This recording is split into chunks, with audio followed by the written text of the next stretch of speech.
I sent my sister money every month after her husband left. I skipped my own bills to make sure her kids ate. When I finally visited for the holidays, I wasn't allowed inside. "The kids don't know you," she said. "And you're too unstable." I drove away with a frozen pie in my lap and tears I refused to let fall. But 2 weeks later, I got a call from her son.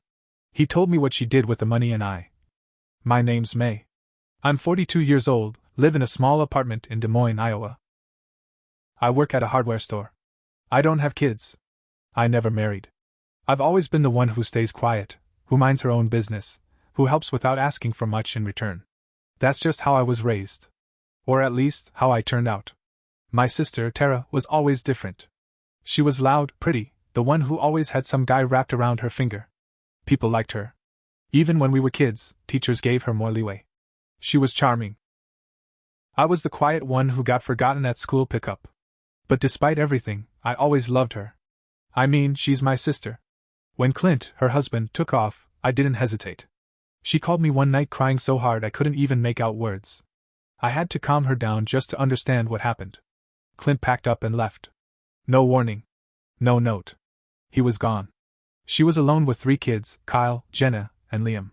"I have $37 in my account," she said. "I don't even have gas to get to the store." I told her I'd help. I wired her $200 the next day. That was just the beginning. I started sending her $500 a month. Sometimes more, if she said the kids needed something. She always had a reason. School supplies. Rent. The water heater broke. Kyle needed braces. Jenna needed new shoes. I believed her. Why wouldn't I? Some months, I couldn't afford my own groceries. I went without heat in January once, because I couldn't pay the gas bill. I canceled internet, cut back on meat, learned to make a pot of lentils last a week. I didn't tell anyone.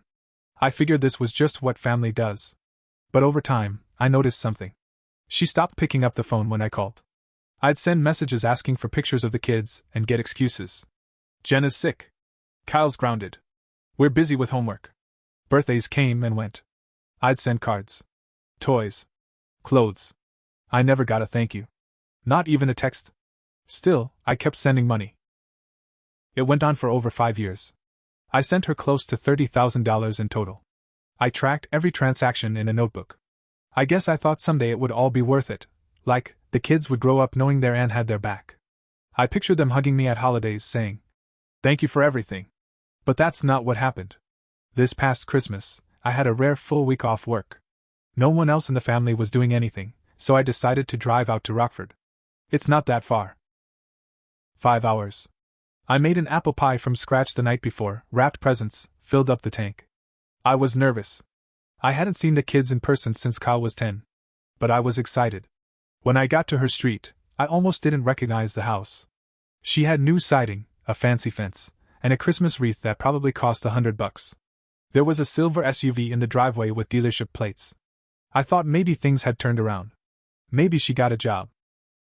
Maybe she'd want to pay me back now. Or at least hug me. I walked up to the door and rang the bell, pie in hand. Tara opened the door wearing a white sweater and gold hoop earrings. She looked expensive.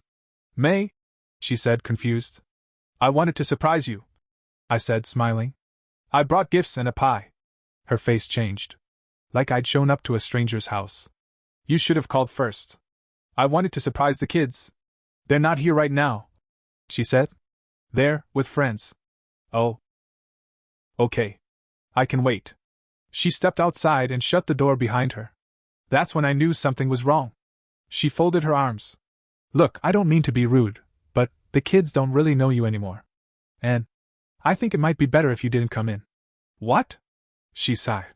"You've been a little unstable lately. With all the texts. The money stuff. I didn't ask for all that." I just stared at her. "Unstable?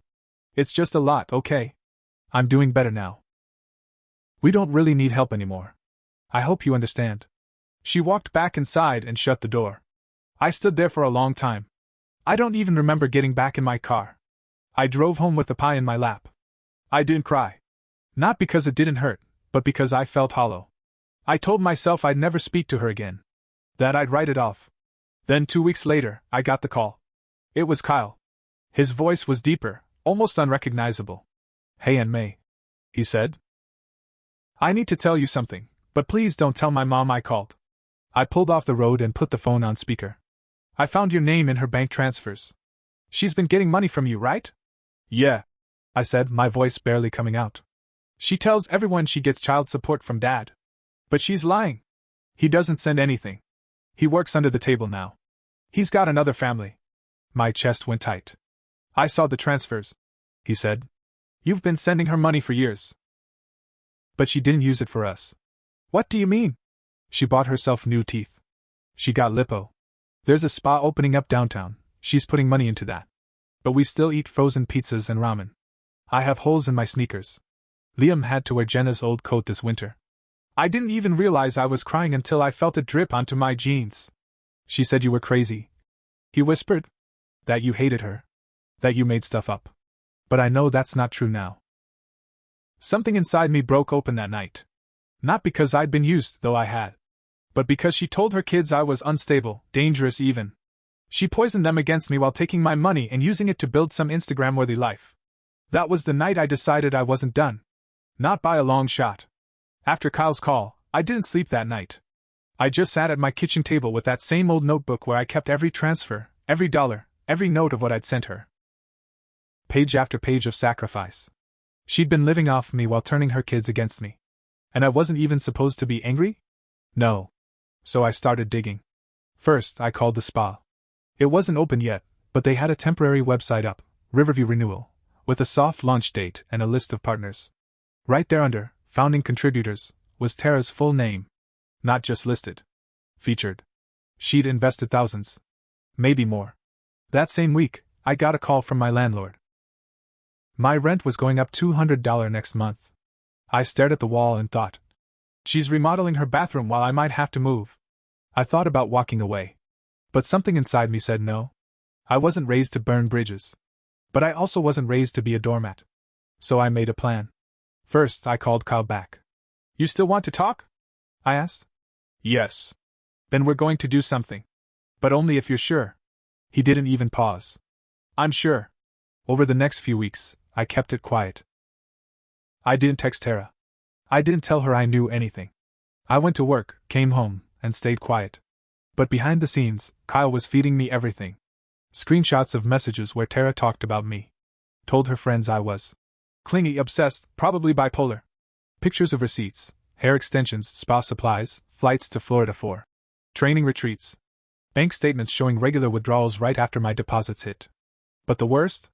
A video. One I still can't forget.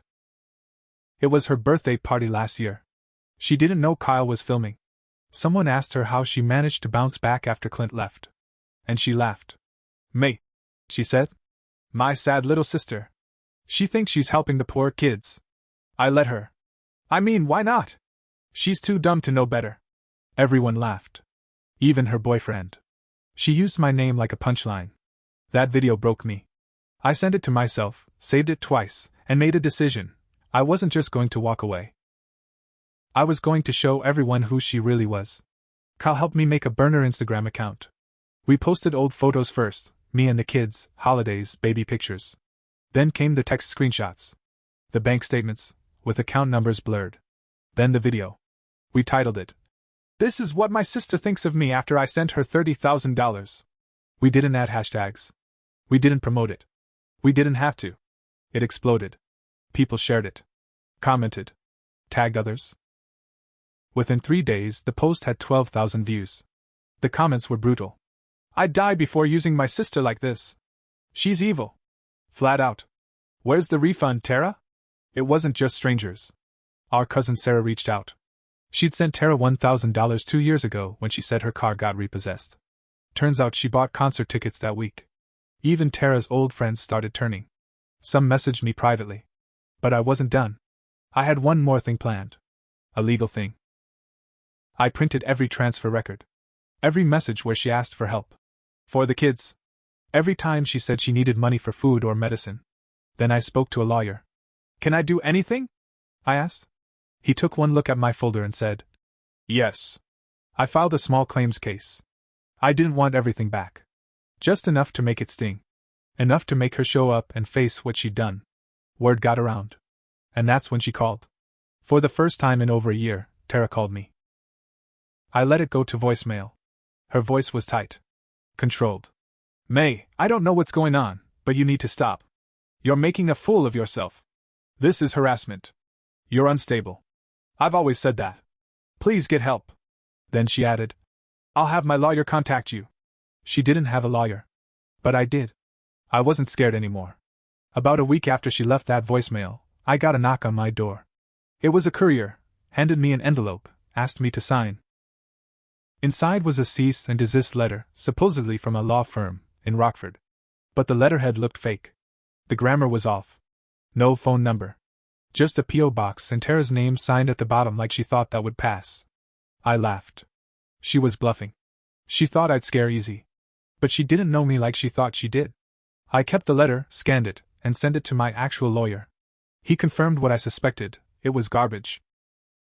He even chuckled and said, You could report her for impersonating legal counsel, but let's wait until the hearing. That hearing was still 2 months away.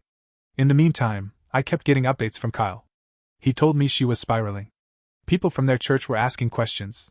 Parents from school started pulling their kids from her spas. Soft opening event. One of the other investors dropped out.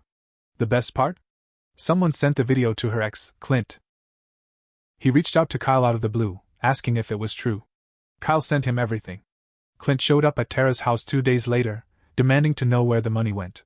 Turns out he had been sending small child support payments through a prepaid card system, but Tara never told the kids. Never used it on them either. She'd been double-dipping. That same week, Tara's youngest, Liam, got sent home from school because his shoes were torn open. Kyle told me she screamed at him when he asked for new ones. Said, You think money grows on trees? So Kyle took a screenshot of her spa's Facebook page, showing a $600 LED facial treatment they were advertising. He posted it next to Liam's shoes on his own page. It went viral again. The comment section turned into a war zone. Tara shut the page down within hours. Then, something I never expected happened. Jenna, the middle child, who hadn't spoken to me in over 3 years, messaged me on Facebook. Hi Aunt May. I'm sorry. I didn't know. That was all it said. I replied. It's okay. I never blamed you. She sent me a heart emoji. I sat in my kitchen and cried for the first time in months. Not from hurt. From release. The wall Tara built between me and those kids? It was cracking. And I was going to make sure it crumbled. But just when I thought I had control of the situation, something shifted. I came home from work one night and found my apartment door had been opened. Nothing was stolen, but my drawers had been rifled through. My couch cushions flipped. I called the police. Filed a report. I didn't say Tara's name, but I thought it. The next day, Kyle messaged me in a panic. Mom went nuts last night. She smashed her phone. Said she knows I've been talking to you. Said she'll make sure you go away for good. I froze. Then I checked my mailbox. Inside was a printed note, no envelope, no return address. Stop or you'll regret it. You are not well. This won't end the way you think. I kept the note. Filed it with the lawyer. We added it to the harassment claim. My lawyer looked at me and said, If she escalates again, we push for a restraining order. And we expand the claim to include emotional distress. I nodded. Because I wasn't backing down. This wasn't just about money anymore. It was about truth. And Tara was about to learn what it felt like when the truth stops knocking and starts kicking the door in. The court date came faster than I expected. March 11th, Rockford County Small Claims Court. I took the day off work, packed my folder with every receipt, message, and screenshot. I wore my cleanest blouse and the same pair of black slacks I've had for years. I wasn't there to look fancy. I was there to win. Tara showed up late. She looked thinner, tense. Her face looked different. More stretched than I remembered. Probably the surgery. She had on a pale pink blazer and stilettos that didn't match. She didn't look at me when she sat down. The judge was a man in his 60s. Stern. No patience for drama. I let my lawyer do the talking, but when the judge asked if I had anything to add, I stood up and said just this. I skipped meals to send her money. I lived like I was poor so she wouldn't have to. And she lied. To me. To her kids. To everyone. She told them I was crazy, but she used me. I just want this court to see that clearly. Tara's defense? She claimed the money was gifts. That I'd offered. That she never asked? That it was my own obsession with her life that caused all this. The judge asked, "Do you have proof she offered this money freely, with no expectations?" She stammered, "Well, no, but she didn't say I had to pay it back." He leaned back and looked at the folder my lawyer had laid out. Emails, texts, bank transfers labeled. For groceries, for rent, for kids. And then he played the video. The birthday party one. Tara turned pale. He watched it. All of it. No emotion. Then he said, "This is cruel. I don't care if the money was a gift or not. Your behavior speaks volumes." He ruled in my favor. $15,000. Not the full $30,000, but more than I expected. Enough to sting. She was given 90 days to start repayment. And then, the real fallout began. A local Rockford Facebook group picked up the court story. Someone leaked it. Not me. I'm guessing it was a parent from Jenna's school. The post got shared hundreds of times. Local spa investor sued by sister over misuse of funds meant for children. It had her full name. Her spa's name. Within a week, her business page disappeared. Her personal Instagram went private. The spa deal? Dead. Her main investor backed out. Someone tagged the IRS in a comment, and suddenly she was being looked into for undeclared income. Clint, her ex, filed for full custody of Liam. Claimed financial abuse and emotional manipulation. She lost. Liam now lives with Clint and his new wife in Joliet. Kyle turned 17 and moved out. He's staying with a friend until college. Jenna moved in with her Aunt Sarah. The cousin Tara also scammed years back. That house Tara was so proud of? Turns out she'd refinanced it twice. Once to help fund her business. The bank filed a foreclosure notice 3 weeks after the judgment. She's living in a one-bedroom now. No car. No friends. Her name is mud all over Rockford. As for me? I didn't feel good. Not at first. Winning didn't make up for the nights I spent cold, or the years of being ignored. But one morning, I got a knock on my door. It was Jenna. She looked nervous. Holding a grocery bag. "I brought coffee and some muffins," she said. "Can I come in?" I nodded. She sat at my kitchen table like she used to when she was little. "I just wanted to say thank you," she said, "for not giving up on us. And for showing us the truth." I didn't cry. I just reached across and held her hand. We sat like that for a long time. Months passed. Life settled. I got a new couch. Paid off 2 credit cards. I started keeping my money, for me. And every now and then I check online. I don't say anything. I don't post. But every time I see Tara's name pop up in some gossip thread or local rant group, I smile. Because she burned every bridge she had. And now she's the one standing outside, holding nothing. Just like she left me that Christmas. Only difference? I rebuilt. She collapsed. And that right there is the revenge she never saw coming.